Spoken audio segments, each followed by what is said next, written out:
Today we're going to be talking about global challenges and local solutions for a very, very sensitive and very important and valuable topic in terms of the serving and including a large segment of people in the community. So we're practically are going to address accessibility and inclusion in various aspects of the community.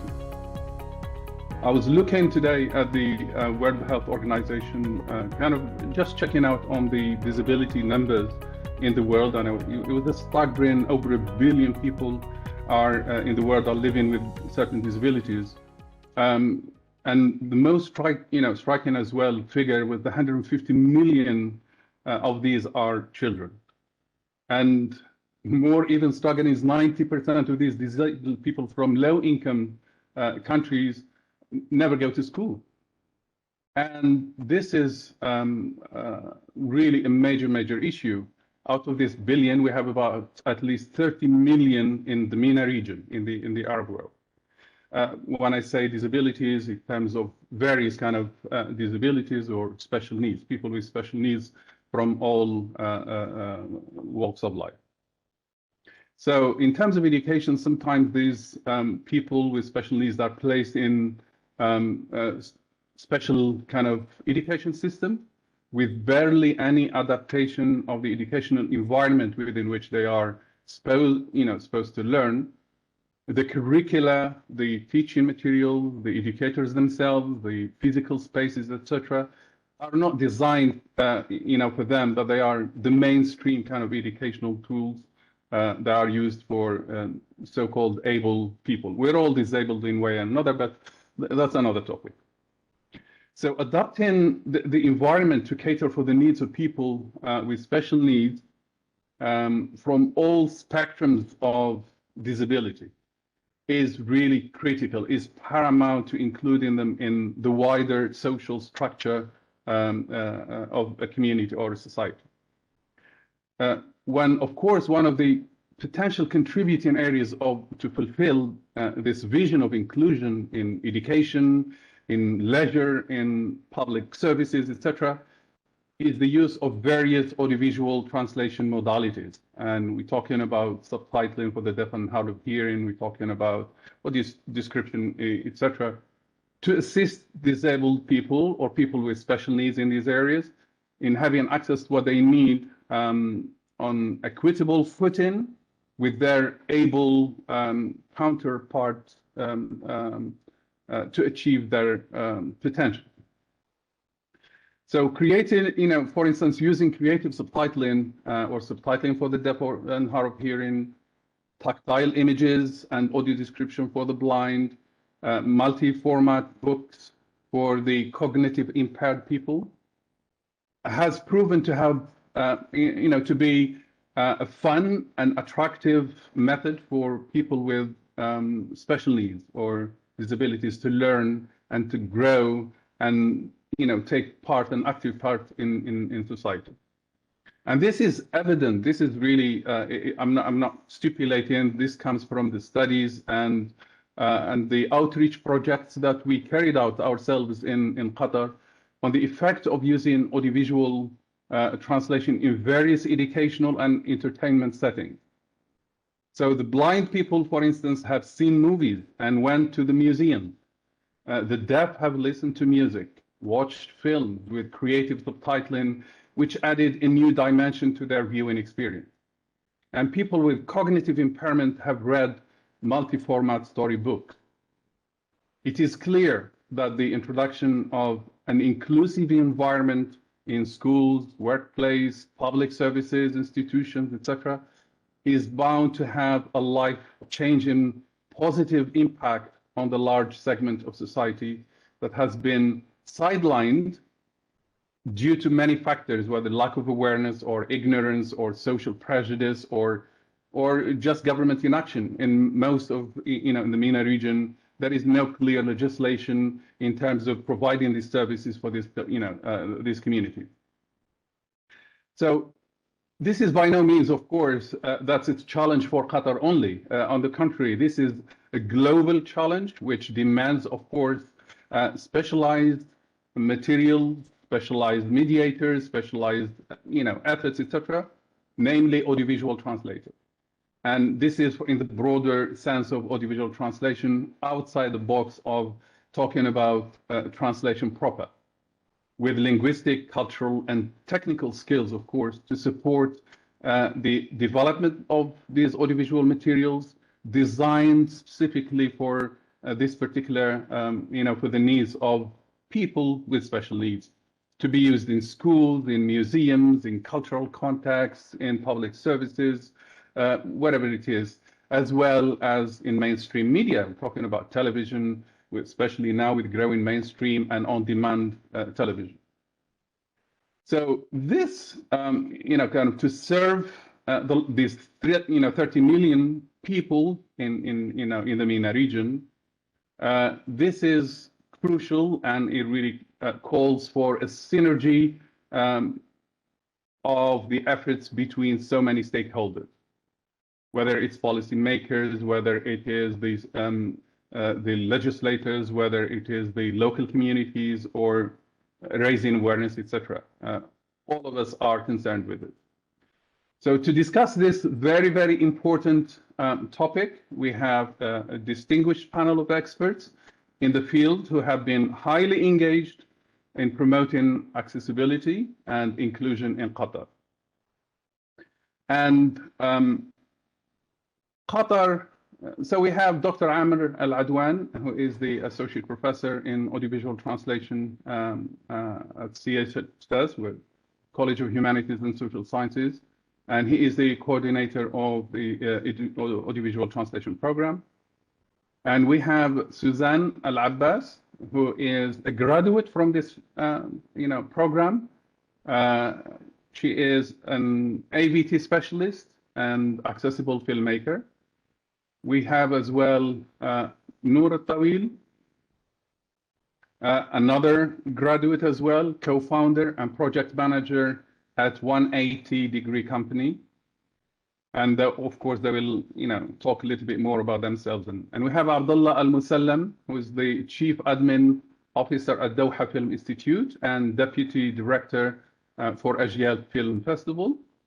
And we have Mourad Alsouss, who is a TV sign language interpreter and audio describer. الأستاذ مراد ستكون مداخلته باللغة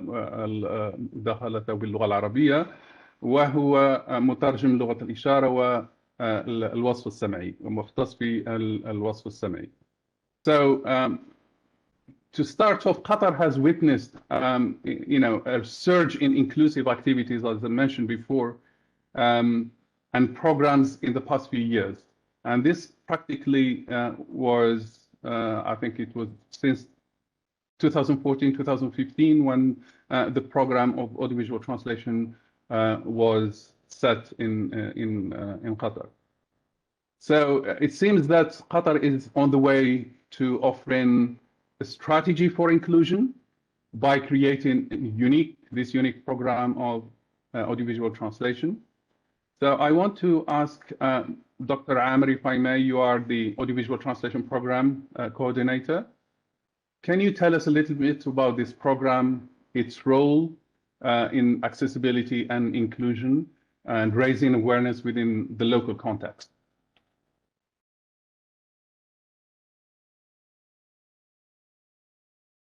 Right.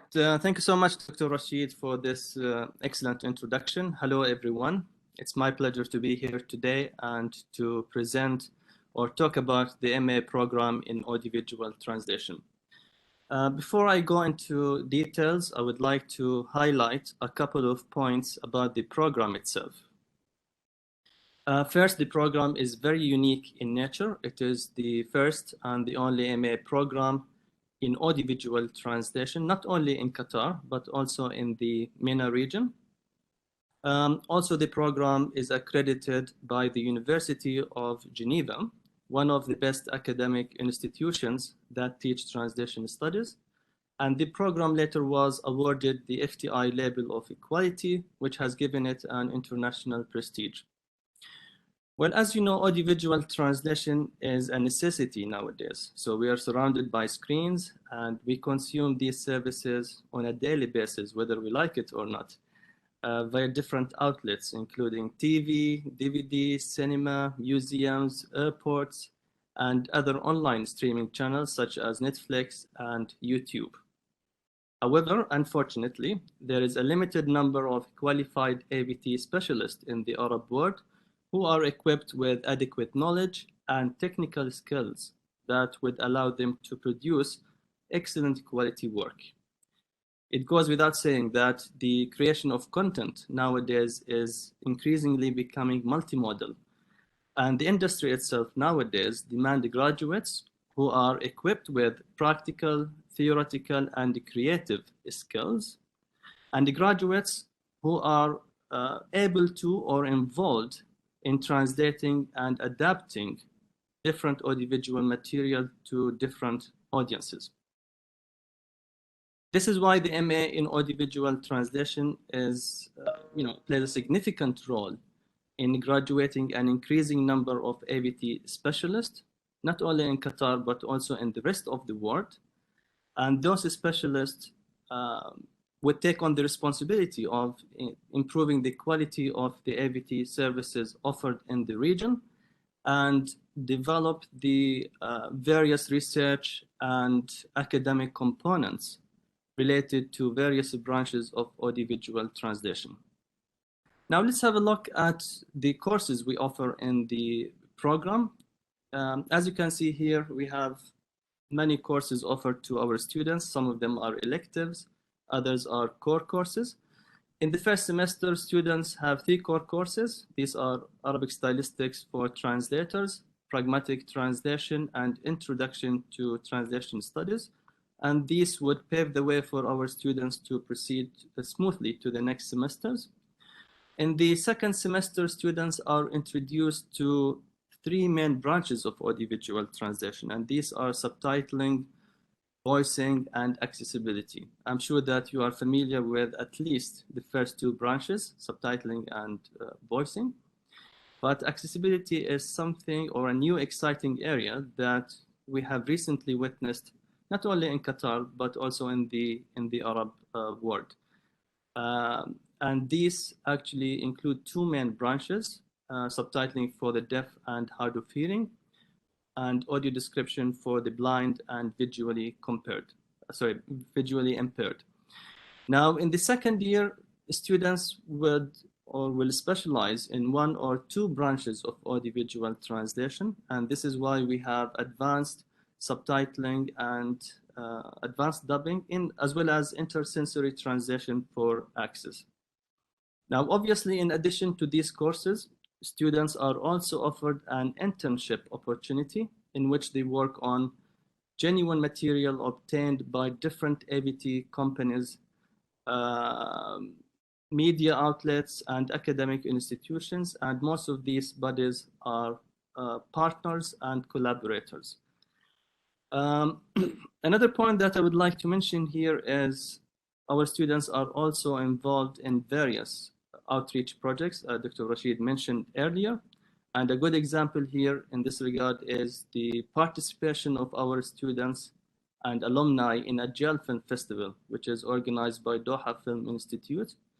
Now, in these screenings, our students generate subtitles for the deaf and hard of hearing, audio description for the blind and visually impaired, and sign language interpretation. Now, our students complete their MA in audiovisual translation by writing a thesis of their own choice. And this thesis could be either a research-based thesis or a translation and commentary thesis. And I have to say that these theses constitute a significant block in the evolving body of audiovisual translation in the Arab world. So as you can see, the program at Hamad Bin Khalifa University is practical and theoretical at the same time, and it would pave the way for our students to secure a job in the industry, pursue their PhD studies, or at least become active researchers in the future. So this is in a nutshell what we offer our students in the MA in Audiovisual Translation at Hamad Bin Khalifa University. And I would be more than happy to answer any questions you may have. Thank you so much. Thank you, Dr. Amer. This is a very interesting overview, and you know the reason really behind starting with this overview, because we have two graduates who are heavily involved in inclusive programs or activities, and I want to go to Suzanne. She is one of our recent graduates who worked on making the film accessible, or actually, so I'll let her explain that and tell me exactly what motivated you, Suzanne, to take on this song, Zarif Al-Tool, that everybody, dances to, and make it accessible to, audience. What made you, go with this project, Suzanne? Thank you very much, Dr. Rashid, and hello, everyone. Actually, I'm going to talk briefly about the story of the film and the reason behind choosing this topic. As a Palestinian citizen, I decided to shed light on some of our traditions in the attempt to maintain and highlight my Palestinian heritage. The aim was to make a traditional folk take, mostly known in its song format, which is the Zarif Al-Tool song, to make it accessible to a wide audience through an animated film using the accessible filmmaking approach. Well, Zarif Al-Tool is one of the most prominent Palestinian songs sung and repeated by the Palestinian people and even non-Palestinians on various occasions such as weddings, gatherings, and festivals. The song has been transmitted orally from one generation to another. It's worth mentioning here that although Zarif Al-Tool is one of the traditional songs in Palestine, but many people do not know the background of the song, and this was the story of my film. I made some amendments here and there just to create a new taste and to highly focus on the Palestinian cultures through a description of some types of Palestinian popular food, the costumes, the festivals, and some professions. The film uses modern standard Arabic, MSA, for the audio description and the Palestinian dialect in the dialogue to bring it closer to the Palestinian specific folk take of Zarif Al-Tool. The film was subtitled in MSA, taking into consideration that not all the Arabs understand the Palestinian dialect, and more importantly, that deaf viewers relate to the written MSA rather than the oral dialectical versions. The film was subtitled applying the enriched subtitling guidelines developed in the College of the Humanities and Social Sciences in Hamad Bin Khalifa University. I would like to share the promo of the video now with you. بسرعة يابا اركضوا. يابا أنا خايف، الحريق في كل مكان.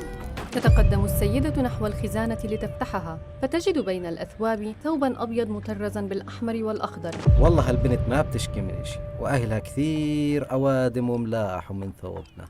الله يجيب اللي فيه الخير يا عمي أبو حسن.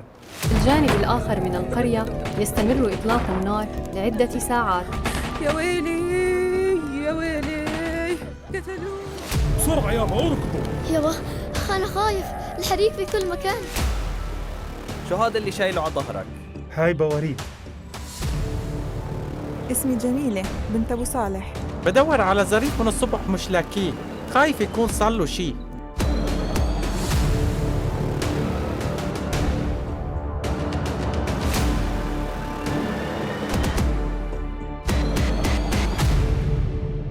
فيلم قصة زريف الطول.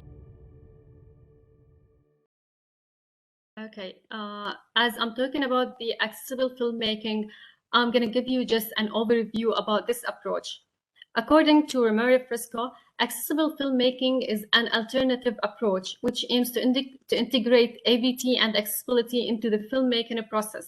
He adds that this could be done through a collaboration between the translator and the film's creative team to provide access to content for people who cannot access or have difficulty accessing the original form. In other words, it's like accessible filmmaking integrates accessibility services such as audio description and subtitling for deaf and hard of hearing people during the actual making of the original film, rather than having these services being added on after the film is finished. So the main aim of accessible filmmaking is to merge accessibility and AVT into the early production stages of the filmmaking process. Well, given that, I took the audio description as my starting point and subtitling for deaf and hard of hearing people as my final task. I'm going to move now to talk about the process of production. Generally, there are three main procedures of creating a film: the pre-production, production, and post-production process. There could be more or less, it depends on the genre and the style, but here I'm going to talk about the three processes I have in my film. In the pre-production process, I had to collect the data from different resources and then to set up my production team that consisted of the illustrator, animator, sound designer, and consultants who belong to the disabled community and have very vast experience in SDH and AD and making films accessible to sensory impaired people. During the production process, I had to do the scripting, rescripting, scripting, writing the shot list, and then rescripting where the proper AD was created. And I'm going to give just a brief definition of AD. It's a mode of media accessibility that turns visual elements into a verbal text to provide access for the blind and partially sighted audiences. Well, it is important to bear in mind that AD has to fit the entire heterogeneous community. That means like some people, they were born blind, and others, they lost their vision on a certain in a later stage in their lives, which means they might have a visual memory and they can still enjoy those single details such as colors, locations, and costumes. In this film, the audio describer did not have to override the dialogue nor be constrained by the pauses between utterances because it was considered from the filmmaking process. So adequate time and space were created for this purpose. The AD style I used in the film was the standard Ofcom guidelines. It recommends to provide information about the visual elements without using filmic terms. As in my point of view, not everyone is familiar with the cinematic language, such as camera movements, shots, and cuts. And taken into my consideration as well that some of the audience were children. So I think they will feel confused and overwhelmed by the filmic language. Moving to the next stage in the production process, which was illustrating. Here we focused on some specific areas such as facial expressions. This is very significant as emotions and thoughts are usually reflected in the character's eyes. We added like we make the character look sad, happy, worried, and so on. We added wrinkles to reveal the age of the characters. We also focused on the background colors that show the time, whether like it's morning, evening, or night. We focused on the layout of the room, the old furniture, and the primitive tools that were used in the film to reflect the past. Well, all these details were highly important for deaf viewers as they can extract some information through those details. Another element that we focused on, not to make the bottom of the image full of some important details, because we knew in advance that this might be covered by the subtitles and the translucent box of the subtitles. Moving to the animation, the animator had to focus on bringing the characters to life, especially when they speak, to avoid any confusion. Because deaf and hard of hearing people, they rely on the lip movement to identify the speaker. On other occasions, body movements were animated to add spark and life to the characters. The final stage of the production process was to test the efficiency of this approach. The script was read to a non-Palestinian blind consultant to evaluate it. In the last process, which is the post-production process, we focused mainly on the sounds, sound effects, music, and subtitling. Here, sounds were cleaned and unwanted sounds were removed. It is worth mentioning that visually impaired people rely on the sounds of the film to create a full, meaningful story of the film. Like in terms of the sound effects, realistic sounds were added, such as the birds chirping that is associated with the morning, the sound of the crickets that is typically heard at night. This helps to convey information of the visual elements on the screen. Another element was about the cinematic manipulation of sound, which help to convey distance and positioning. For example, if the speaker is on the right side of the screen, the sound will be heard from the right speaker. Sorry, I think I made a mistake here. It's if the character is on the right side on the screen, the sound will be heard from the right speaker. Well, strong background music was used in different situations to elicit more curiosity to the audience. For example, happy scenes have music which reflects the culture, while in scenes of war and riots and intense hard bass with a sad violin were added. At the end, the combination of the sound effects, the AD, and the background music enhanced the filmic message. It created an atmosphere, evoked emotions by capturing the drama and immersing the audience in the message. In the rough cut, actually, it's the first version of the film where amendments can still be made. Viewers were asked for their feedback and suggestions to improve the film. And again, the film was reviewed by the consultants for any relevant feedback. In terms of subtitling, as I mentioned earlier, I applied the enriched subtitling guidelines by the College of Humanities and Social Sciences. Those guidelines focus on the techniques needed to be adopted when addressing different hard of hearing audiences. For instance, it's like simplifying the jargons, avoiding complex structures, increasing the reading time, using a certain type of font and size. Moreover, like using punctuation marks to ensure the natural flow of the subtitles. In terms of speaker identification, using tags, colors, and displacing subtitles are other techniques that can be adopted. But in this film, tags were used, as in my point of view, it was the best method. In terms of displacement, I think this might add confusion to the viewers, especially if the character moves from one place to another. And in terms of the colors, especially, it's not recommended, especially in animated films, as the color might overlap with the color of the background. The color of the subtitle might overlap with the color of the background. Tags were used as well for the sound effects that are not perceived through the image. For example, if there is a sound of an explosion, but without a smoke or a fire, I had to add this like in yellow tags. And the tone of the character, whether if he's shouting or whispering, had to be added on the yellow tags as well. And that's it. Thank you very much.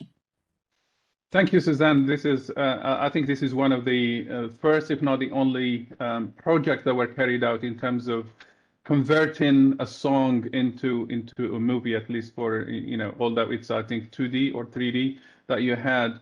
I just wanted to follow up with this one in terms of the challenges and the difficulties that you encountered while you're doing this. In 1 minute, please, if you don't mind. Sure. Well, I'm going to start with the high cost of producing an animated film. It is very expensive just to have the film done perfectly or highly animated. Therefore, if you see the film, it's not highly animated. I'm going to talk about securing permission to use some copyrighted works, because in the last scene of my movie, I had to use like 5 authentic pictures that I took from the public domain or from a news agent sites. So securing the permission, like sending them emails, and I did not receive, honestly, I only got 2 permission for 2 pictures only.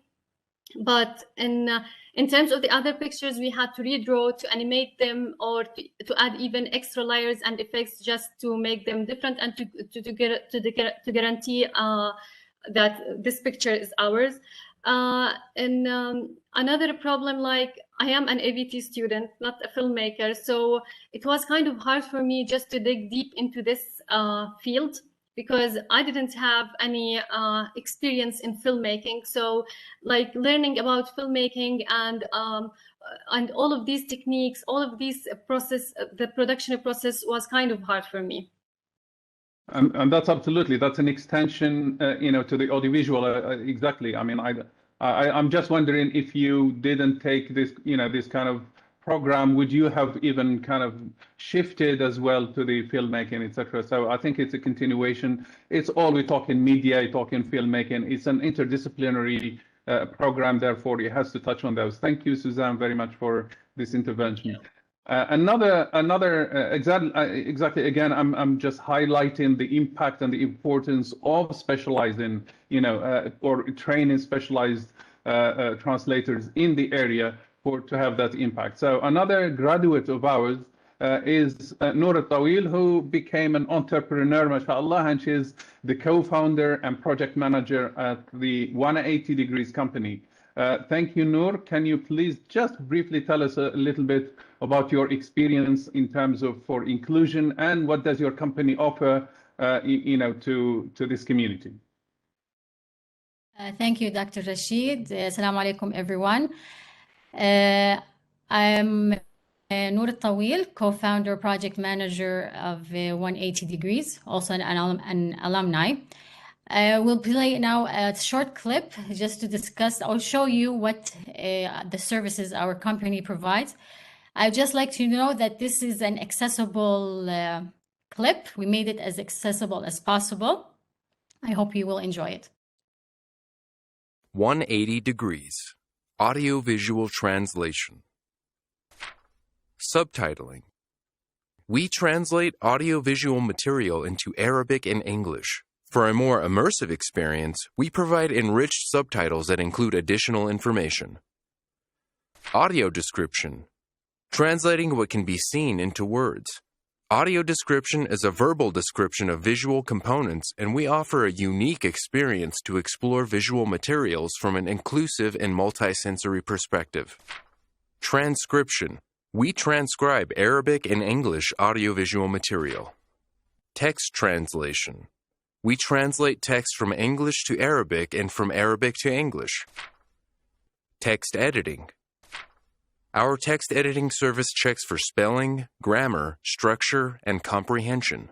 The quality of your text is thoroughly researched, compared, and tested. Contact 180 Degrees at 974-5090-3005 and info@180degrees.net.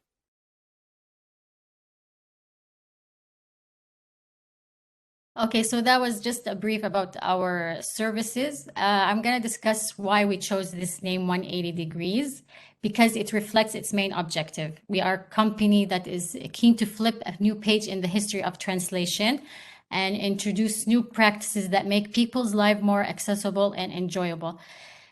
Why we decided to focus on AVT? Because it's not available widely in Qatar or even in the MENA region.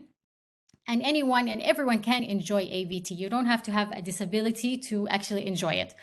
Okay, and it lets you look at things from a different perspective. And in general, when we talk about translation, let's say, people will think it's just from word to word, and they believe it's not necessary.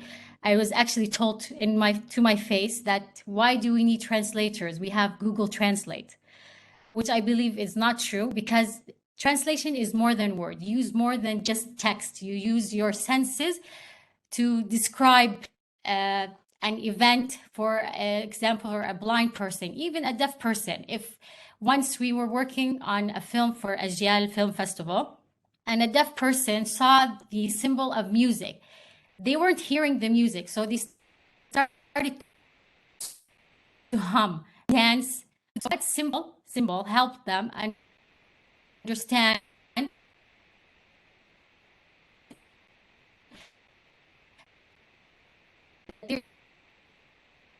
music, and we are enjoying the number of alumnus in many of our projects, including we did a film was Sheikh Hamad Bin Khalifa Al-Thani. It was talking about his history. So for you to translate such an important film, you need to discuss what is the process that you'll be doing. Of course, you'll have to transcribe the clips. That's number one. And then you will be translating that. And then when you add it to the program, when you want to write the subtitles, That will take a lot of time. Unfortunately, fortunately, DFI was really understanding. We told them it's a long film that will need a lot of process, and they understood that. Some other companies did not understand that. They were like, we want it, for example, 1 hour clip, we want it within 3 days. We tell them, if you provide the transcription, fine, we can do that for you. But other than that, for us to transcribe a 1 hour film, that will need around 8 hours of work. Yes, it takes a lot. And unfortunately, people do not understand that yet. They still believe it's still as any kind of translation, word from word translation. It's not known AVT, but Qatar is starting to understand what AVT is. With Ajyal Film Festival, which happens every year. I'm sure our other guests will be discussing it. When it started, they were so happy, especially the blind and the deaf community. They enjoyed it so much that they didn't have anything negative about it, because it's something different, something new. And even the sighted people and hearing people, they came to us and they told us, we actually thought that the audio description was part of the film. So it does not affect the film, does not affect the quality of the film. It does not affect the product of the film. So I believe that accessibility should be everywhere, because anybody could enjoy it. If you can go around, walk around, and you find a ramp, a person with a wheelchair can use it, and also a mom with a stroller can use it. Or someone who's lazy, who doesn't want to use the steps, he'll use the ramp. So this is what accessibility is. And accessibility is an umbrella, and translation goes underneath it. It's not vice versa. So you have to include everything. For my example, my project when I was a student, it's about tourism. So I did a tour in Qatar, the cultural village in Qatar, where I took a group of visually impaired and blind people to see some of the important sites in Qatar. So when I took them and I described to them the Blue Mosque, for example, I used the shapes, the colors, the length and the height of everything, and they actually touched some of the things. And one of the girls started to cry, and she was like, this is the first time I see. So she used the word see. So when we say audio description, it's very important for the blind and even a sighted person. When you go to a museum and you go to see this piece of art, all you read on the paper next to it is the name of the artist and the history of it, and a brief information about the art. So when you use audio description, okay, for instance, because I believe this is the next step of accessibility for the future, and hopefully that our company also will provide more projects and work on more projects with other entities, because I believe that the deaf and the blind, they deserve more than one event per year to watch films, and the museum should start actually providing such tours for them and such information, such services for everybody. Thank you, Noor. I keep losing you a little bit, so I wasn't. But yes, thank you for the excellent account for for what been doing, and for the projects that you have carried out exactly in service of the the community. And absolutely, as you said, accessibility is for all. It's not just for the blind or the deaf people, etc. It's accessible for all in all aspects and walks of life. So again, I'll pick on this one, and I'll just say, I know you face so many challenges, and if just in one or two words, what do you want in terms of support for your company or for the services that you are providing to flourish? We actually want not to belittle the services that we provide. When it comes to cost, yes, we do believe it does cost a lot, because it takes time. As I said, 1 hour of transcription takes 8 hours of work. So for us to do that and to give the best quality as possible provided here in Qatar, people have to be patient. Unfortunately, they are not patient. They don't believe that, and Also, we had so many arguments with so many clients. We tried to convince them this is the best you can have. We are the first company here in the Middle East. We provide such services. You should take advantage of it because it's a Qatari company. It's a local company. You should take advantage of it. You don't want to lose this opportunity and another company comes and takes this opportunity away from you. It's, as I said, it's really challenging because unfortunately they go outsource, and these companies, they don't provide what we provide when it comes to AVT. Their translation, Sure, I don't want to say, no, sorry, you can continue.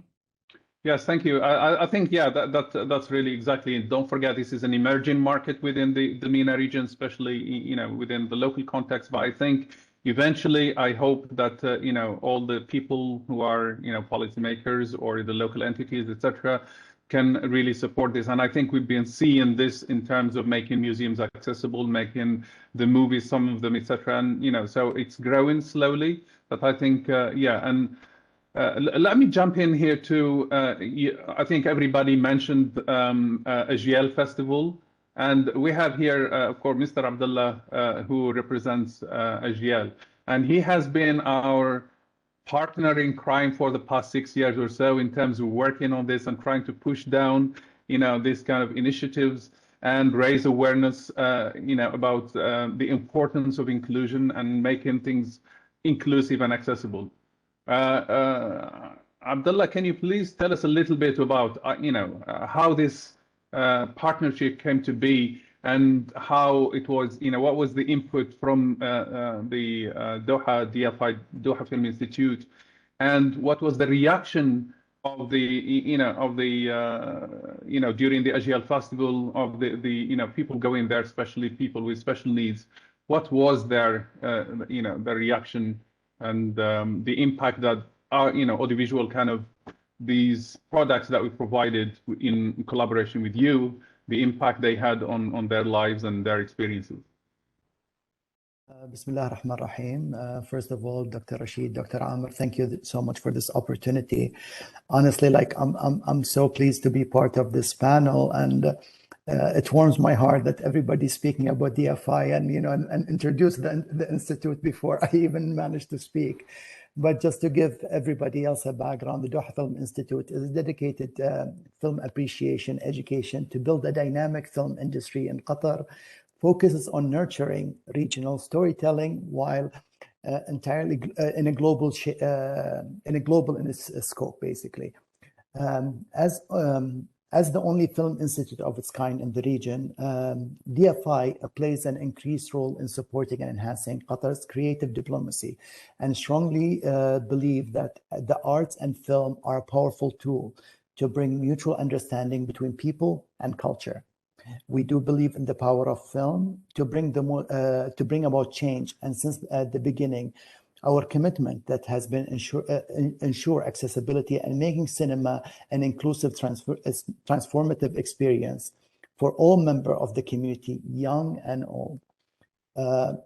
In order to expand the accessibility of film, DFI has proudly collaborated with the Translation and Interpretation Institute of College of the Humanities and Social Sciences at Hamad Bin Khalifa University since 2015. One of the most inspiring film experiences during our flagship annual event, which is AJL Film Festival.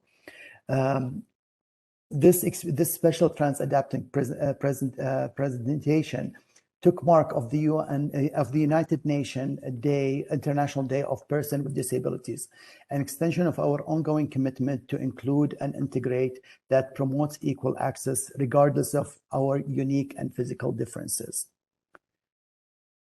By adapting cinema to the needs of the audiences of all abilities, we hope to remove the stigma, transcend barriers, and make the film an ongoing experience truly accessible to all. The first program of its kind in the region, and I'm honestly like very proud of this. The AJL Inclusive Experience reflects the medium power to unite people in space to create an understanding and celebrate that we are more alike than different.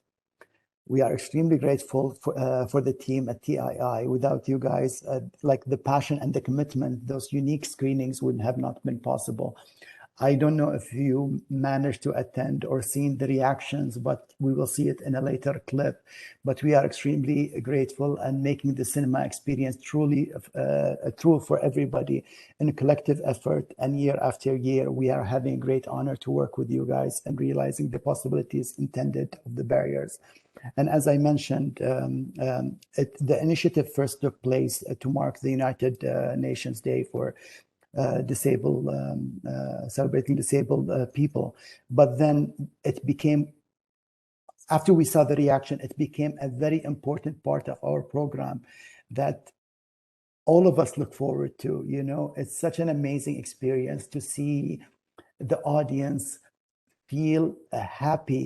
Even the film invitation and the ticket were printed in a Braille language, which was an interesting or beautiful touch for the people that they felt included for the first time to see like an Arabic film or an English film, short and long film.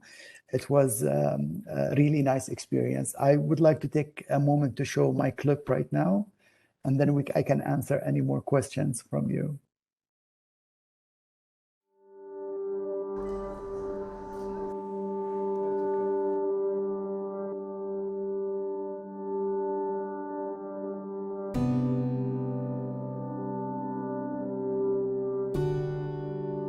أول مرة بالعالم العربي فيلم طويل يترجم بهذه الترجمة الإثرائية.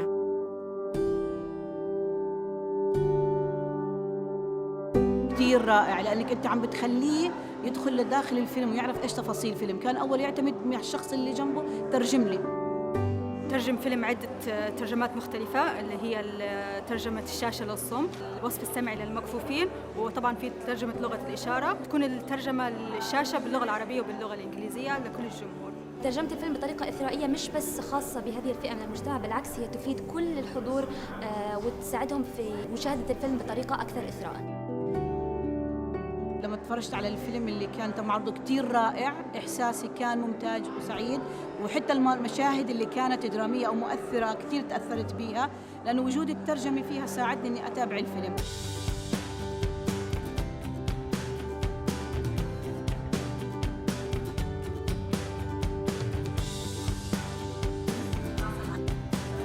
حتى أنا دعيت أصدقاء لهاي السنة إنهم يحضروا هذا الفيلم ويشوفوه بضمن ذوي الإعاقة السمعية وضعيف السمع والإعاقة البصرية. فيلم حلو متنوع وأتمنى لهم التوفيق دائما. شكرا لكم وجد بكرر سعادتي فيكم. They are waiting the whole year round for this moment, and they usually come back to us asking for more.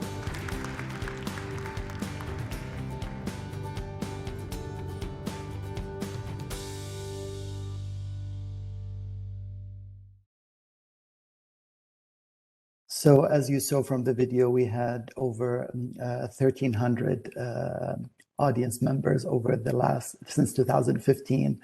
And that's a number that is growing and we're very proud of it. And honestly, like on this panel, having people like Noor and Suzanne gives me hope that we will see more inclusive translation to be hitting the commercial cinemas. You know, I think it's time, you know, to have regular films, you know, like at the cinema, whether it's Vox and Nobu, it's a must to include those translations within films, and it should be actually something that distributors should think of when, you know, when getting films for commercial cinemas. Thank you, Abdullah. And this resonates with or echoes exactly what you know, Suzanne was talking in terms of making accessible films. So maybe from scratch. I don't know whether this is something.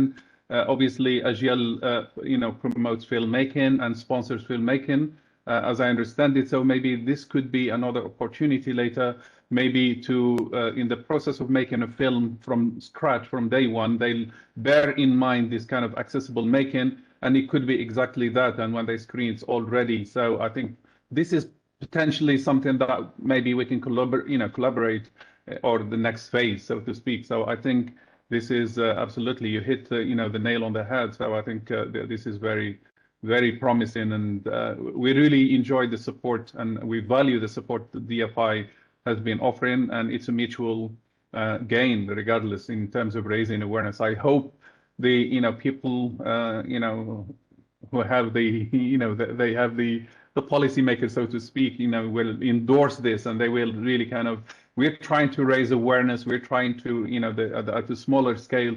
But I think, as you mentioned, I think it's taking hold, and I hope it's going to progress further. In the clips that you've seen, that is, of course, one of them. There was Dr. Jazilia.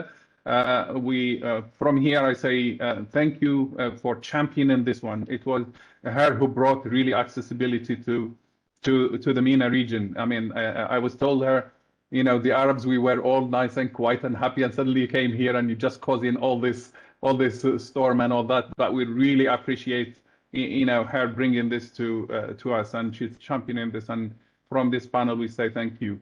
And another person, of course, was the sign language interpreter, and of course, that's very, very critical as well for the deaf people. And we have here today Mourad Alsouss. عندنا موراد السوس مداخلته ستكون باللغة العربية.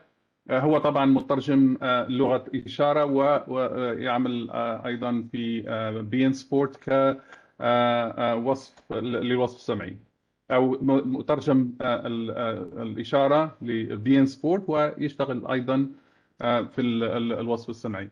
الأستاذ مراد، حبذا لو تحدثنا قليلا عن مهنة ترجمة الإشارة وأهميتها طبعا لخدمة هذا الشريحة من المجتمع، وكيف دخلت إلى الوصف السمعي مؤخرا.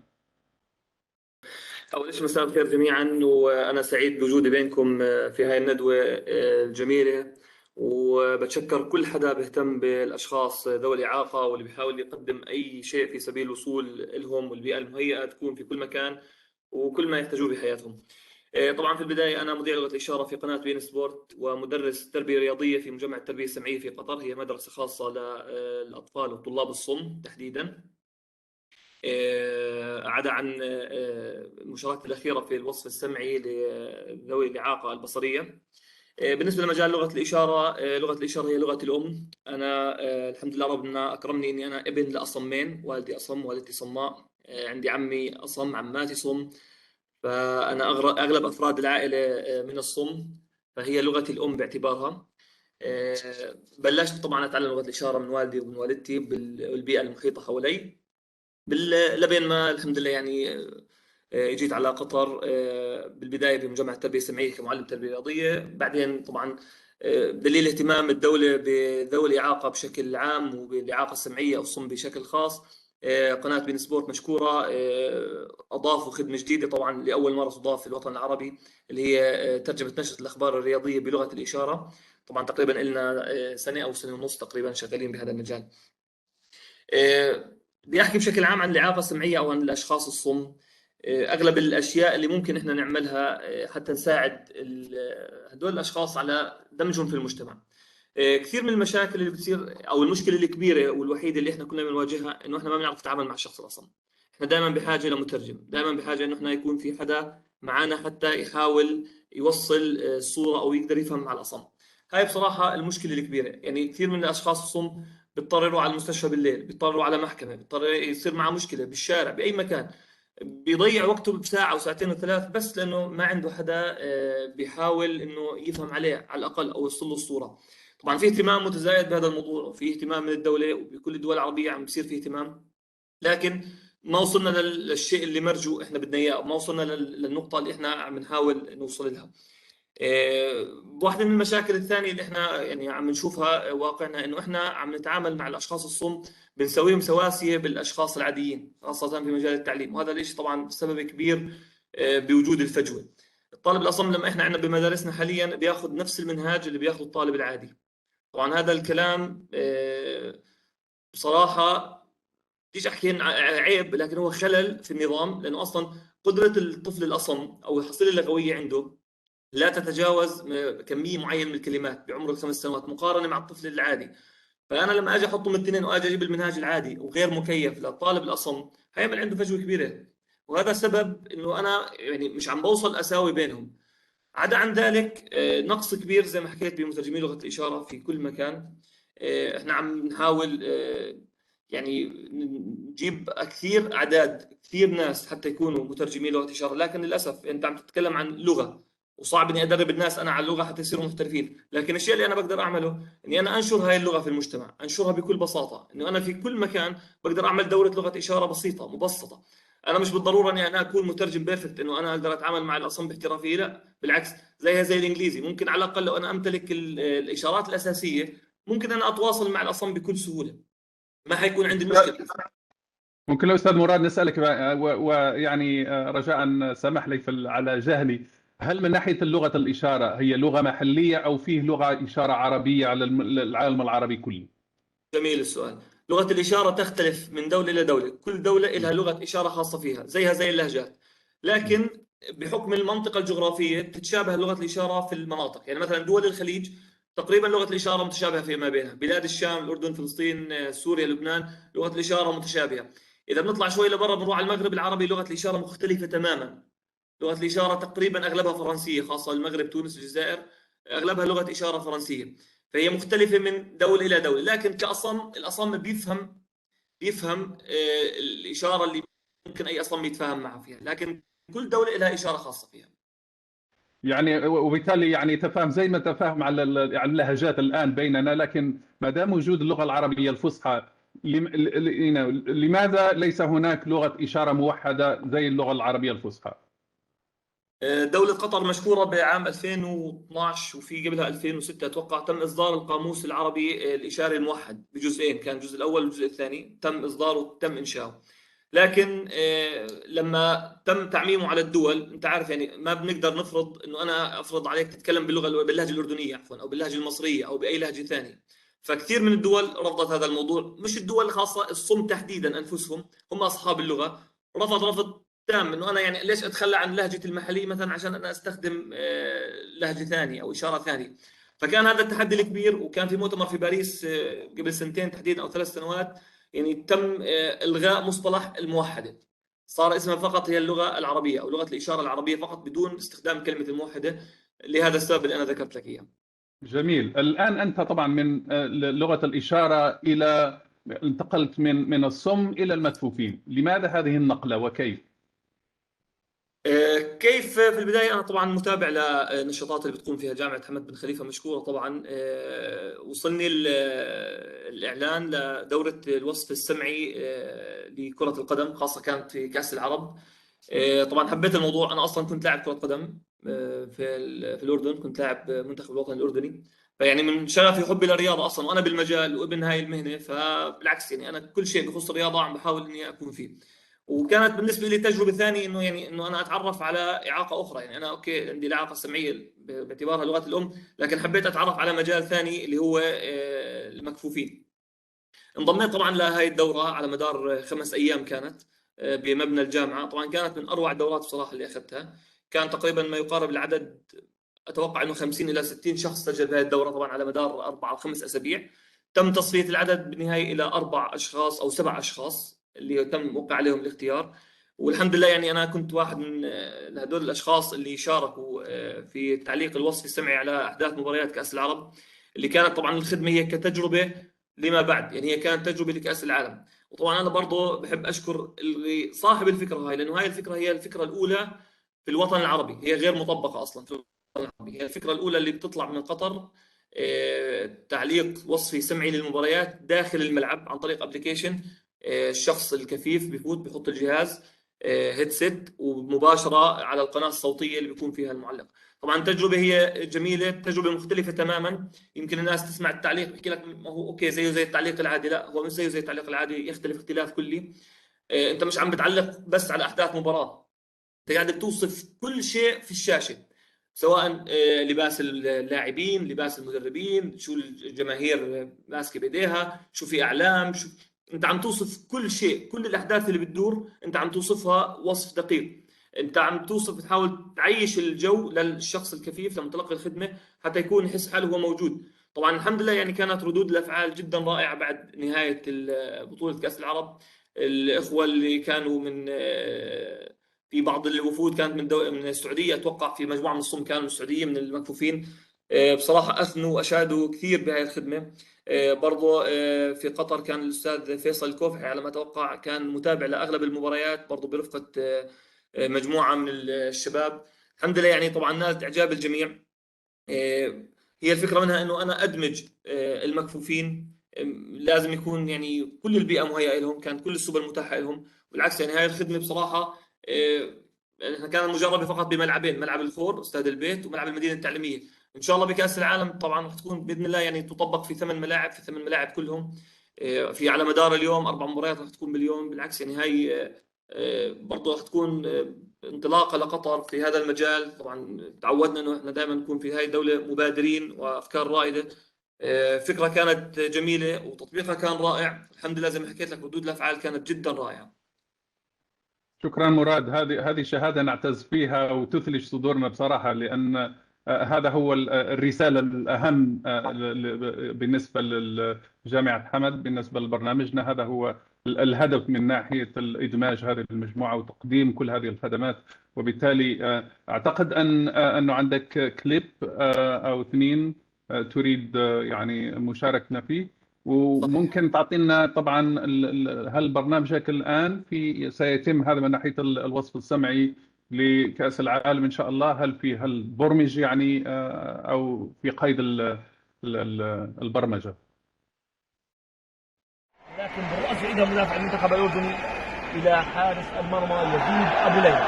طبعا حارس المرمى يزيد أبو ليلى، حارس المرمى نادي فيصل يضع الكرة في اللاعب عند الجهة اليمنى عند يزن العرب. يزن العرب في كرة في الأمام، كرة طويلة والآن ما كان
تفضل إذا عندك كلمة أخيرة. هو الشيء بالشيء يذكر، بما أنها هي التجربة، إحنا يعني بالنسبة على الصحيح دائما الأشياء اللي ممكن تعيقنا في إيصال الخدمة لمتلقيها.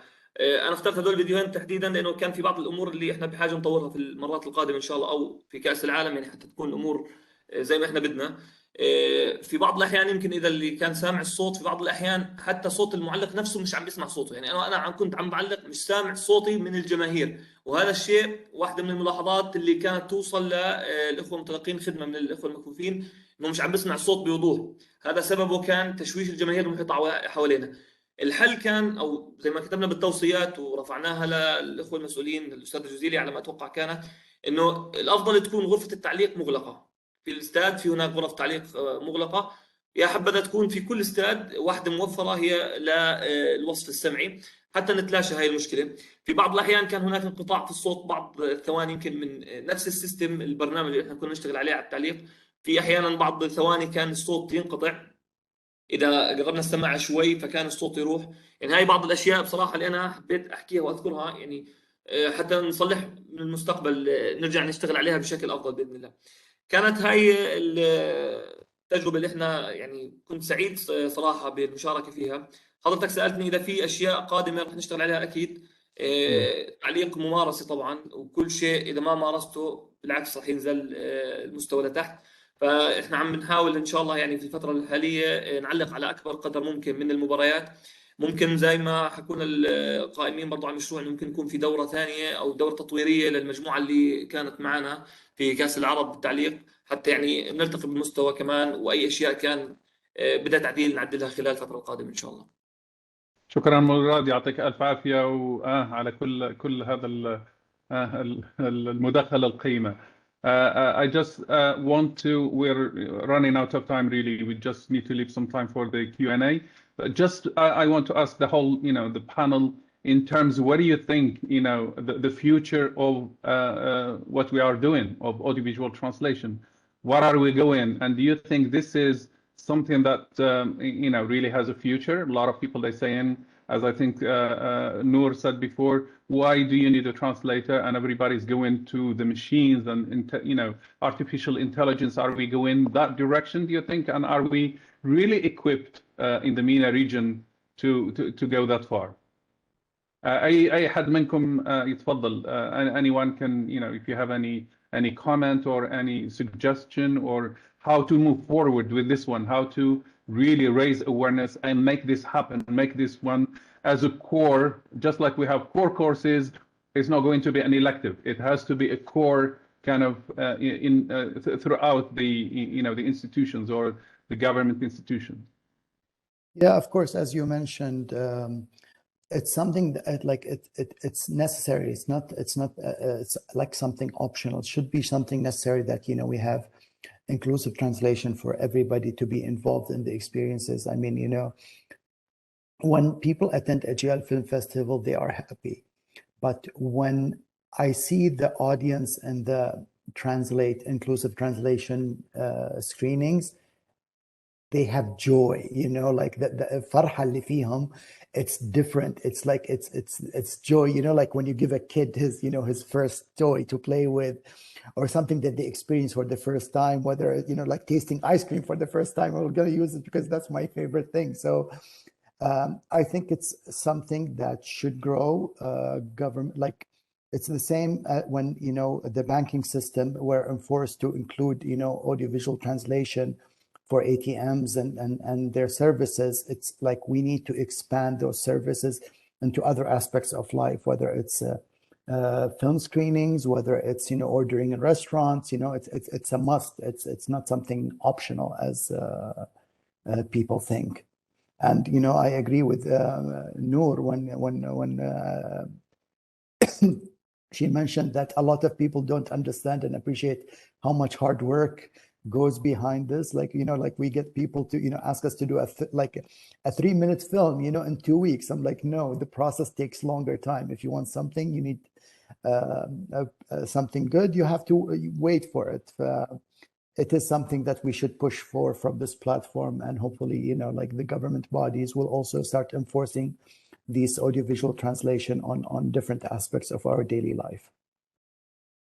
I am certainly hopeful. I think at least here within the local context of Qatar, I think we are taking, the initiative has been taken already, and we're kind of throwing this one into the pool, and just then the people have to swim. And I think they've been swimming with us, and hopefully they will learn and going to raise this awareness and take it further. Maybe, as I said before, maybe the accessible filmmaking experience should be the next step later, at least in with our partnership with DFI. And thank you. I would like to thank every one of you. Thank you for taking the time to sharing your experiences and talking about the state of the art or the state of ABT in the MENA region, in Qatar, at least what we're offering, and saying exactly this is what we offer. Hopefully everyone else in the MENA region is going to join the effort, whether through academia and the industry, etc. So we'd like to open the question and answer, the Q&A session now. If we have any questions, we would like to address. So anybody from the audience, please, you're welcome to. Yeah, I've seen somebody already said I have 2 questions. One in terms of cost of ABT clients. What are the rates for the transcribing, subtitling, intralingually and interlingually? And the question number 2, what are the top programs, software that ABT students and practitioners use for best quality product outcomes? So I'll give the first one to Noor. You are there. So, in terms of the transcribing and subtitling, etc.? What are the costs you think are charging? And the second one possibly goes to Dr. Amer. You are in charge of that. So if you are talking about the program softwares that students are using in practice for best quality and product outcomes. So if you go, Noor, please tell me about your fees. How much are you going to charge me? You can contact me. I'll give you the charge. No, but it all depends on the project. What type is the film? For example, let's talk about films.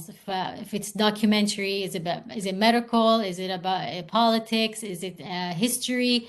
So it all depends on the content and what are they requiring? If they want normal subtitles, they want SDH, they want AVT. It all depends on what they require, and also the quality of their work. For example, we got actually some clips from Qatar University. The sound was really, really bad that we actually had to do extra work to figure out the words that they were saying. So that also depends. So yeah, that's about it. So if you want the cost, you send me an email, I'll give it to you. So it all depends on, of course, on the order in terms of whether it's intralingual, whether it's interlingual, whether the quality is good, whether it's not. The requirements, what they want. Yeah. Right. So the translation brief, as we say, yes. All right. Dr. Amer, can you please, so if you know, answer this question in terms of the top programs, softwares that AVT students and practitioners use for top quality? Thank you so much, Dr. Rashid. Well, it's a very general question, but I can say that at Hamad Bin Khalifa University, we have labs that are equipped with the state-of-the-art equipments and professional software. So for subtitling, for example, we use WinCap's Quantium 4, which is one of the widely used professional software in the industry. We have other actually software, for example, EZ Titles, and recently one of the latest technological developments, we are witnessing cloud-based subtitling software. So you don't have to install anything on your machine itself. Rather, you can subtitle, transcribe, and save even your products online on the cloud. For voicing, I think, Dr. Rashid, you are using Adobe Audition, if I'm not mistaken, the professional version of that. So yeah, that's what. And in addition to the AVT, the AV unit, we have AV specialist at the College of Humanities and Social Sciences, who is in charge of post-editing whatever, let's say, our students work on in terms of producing the final product when it comes to subtitling, dubbed material, voiceover, and so on. Yes, thank you, Dr. Amer. Yes, indeed, it's there are so many, as I said, so many softwares. Of course, I mean, what we have is whether it's WinCap's Quantum or whether it's Adobe Audition 22C. So these are the top kind of softwares we use. They come at a price, but obviously we talk in quality, just like Noor said. If you want it, quality, it comes at a price. And obviously we talk in artificial intelligence. We're talking about cloud-based and collaborative kind of projects that you have online in there, etc. So absolutely, yeah, Dr. Amer. Sorry, if I may add, I think one of the latest developments that we are witnessing nowadays is a merge between CAT tools and subtitling software. So this means that in the near future, translators or AVT specialists would be able to employ CAT tools like Trados, for example, in their subtitling process. We have very limited, possibilities or mobility when it comes to functionality, but at the same time, if we have the dedicated term bases and translation memories in hand, then I'm sure that our AVT specialists will achieve more work in less time.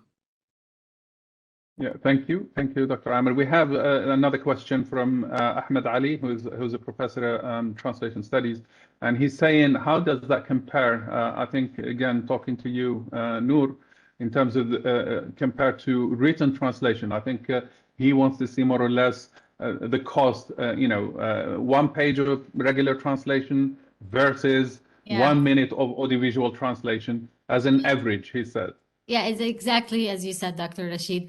For example, the text translation, for our company, the documentary and what type of film and so on. And if it's from Arabic to English, vice versa, all these elements will help us decide on the cost. I see you're tight-lipped, but anyway, so it's much, much more expensive than the regular translation. Yes, but of course. anyway. Yes, it has to be, Dr. Rashid, more expensive, as we said, because we will be using programs, we will be inserting these subtitles in these programs, we will be timing these subtitles. So it depends on a lot of elements. It takes more time than text translation. I did work as a text translator before, and 1,500 words, I can finish it within a day and a half or 2 days max. But come thinking about 1 hour, as I said, 1 hour of clip, we need to just transcribing, just write what the person is saying. It took us 8 hours. And then we have to translate that. And then we need to divide it into subtitles. And then we need to time it. And it's a long process. So of course the cost is going to be higher than the text translation. If any one of the panelists has anything to add, please feel free.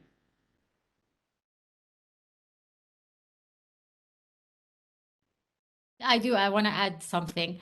I say that Qatar, since they'll be hosting World Cup at the end of this year, they should take advantage that they have people in their country that they provide services as AVT and provide it during the World Cup, not only the commentary, also in the fan zones. Because of course they want to go celebrate their team that won this match, or they want to sit with their friends. So providing AVT everywhere in all facilities that are provided for the World Cup, actually the eyes will be on Qatar, and this is a good point for Qatar, that Qatar is providing the accessibility for everyone. So I think this is a good opportunity for Qatar to take advantage of it. Take the bull by the horn. Mourad, تفضل. هو يعني طلب يطلب مني دائما، وانه انا اوصله لبعض المسؤولين او الاشخاص اللي بيعملوا بالمجال في انتاج الافلام او صناعه الافلام، يمكن الدكتور عبد الله، استاذ نور.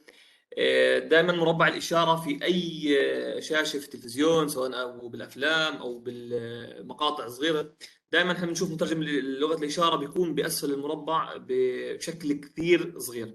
بصراحه هاي كانت واحدة من النقاط اللي دائما الصم بيعلقوا عليها، دائما بيطالبوا انه يا جماعة لو سمحتوا بس تكبروا لنا المربع، لانه بعض الاشخاص الصم ايضا عندهم مشاكل بالنظر، واصلا ما بيقدر يشوف الشاشة لما يكون بعيد اصلا، فبيبين مربع جدا صغير، فيا دوب شايف المترجم، فما بالك انت بني ادم بس عم بيشوف منه مجرد ايدين. فهو الطلب انه اي حدا يعني يكون في داعي انه يكون في مترجم لغة اشارة او في مربع اشارة، بس يا ريت ناخذ هاي النقطة بعين الاعتبار، انه فعلا يكون حجم المربع كبير، او على الاقل يعني يكون واضح، يعني يكون فعلا معالم واضحه، حتى الاصم يعني ما يتعنى بزياده حتى يشوف الترجمه، او حتى ممكن قابله للتعديل، خاصه الان كل شاشات التلفزيون هي طبعا انتراكتيف، وبالتالي ممكن يعني تكبر الصوره وتعمل هذا، وبالتالي هذه كمان هي صحيحه دكتور، بس في بعض الاحيان لما يكبر الشاشه هو بيعمل زوم على المترجم، بس الصوره اصلا اللي هو بده يشوفها بتروح، فهو هيك فقد نص الصوره، يعني صارت اوكي عم بشوف الاشاره بس بالجهه الثانيه مش عم بشوف اللقطه نفسها، يعني هو مش عم بيعيش اللحظه، انا اصطفيت بس انا عم بترجم له بدون ما يشوف. هي يعني ناخذ بس هاي النقطه بعين الاعتبار، لانه بصراحه جدا مهمه. We'll take the final question again from Dr. Ahmed Ali. So he says, do you find fan subs a threat to companies that provide professional subtitling? Noor, do you feel threatened by fan subbing? And are there laws in Qatar that regulate who could practice subtitling? To be honest, I don't think so. We should feel that much threatened, yani, because the quality is not as the quality that we provide. Because I've used to watch films, and there I read the subtitles, because they don't follow the rules that we follow. It's not easy on the eye when a person wants to read the subtitles. And when it comes to regulations, as far as I know, there aren't any in Qatar. I don't know if I'm mistaken. If someone knows something else, please let me know, because I think a lot here in Qatar. I think in terms of, I'm not too sure about Fansabin. It's very, very difficult to track and regulate as such. But I think in terms of, yeah, there is a law for, for translators proper. We're not talking about audiovisual translator, but translator. I think there is, unit within the ministry. But in terms of Fansabs, this is very difficult area to, to kind of police or to regulate as such. But Dr. Amer. Yeah, I mean, I totally agree with you, Dr. Rashid. It's very difficult to track the different websites that they start and upload the material on. Most of the countries in the Arab world and elsewhere crack on these websites and close them down. But it's a matter of 1 day or 2 days. The the organizers of such websites will start a new website with all the material, with all the fans pulled to that website. It's extremely difficult to control and monitor all these websites, but as Noor mentioned, most of the time the quality of the work is not up to standards. We do not deny the fact that some of fansubbers produce excellent work, but this is really exceptional. And of course, when we talk about Fansabin, it's the mainstream Fansabin, really. I don't think most of it is accessible as such in terms of accessibility, because again, they need proper, professional training. We are right on cue here. Thank you. I'd like to thank you very much for, the panelists and for those who took time to join us. I hope we gave you kind of an overview, an idea of what we are doing and how, and the importance of this and the impact that inclusive filmmaking or audiovisual translation is the importance of it here in making society better, making more achieving social justice in a nutshell. This is it. It really can play that role in equitable kind of service providing.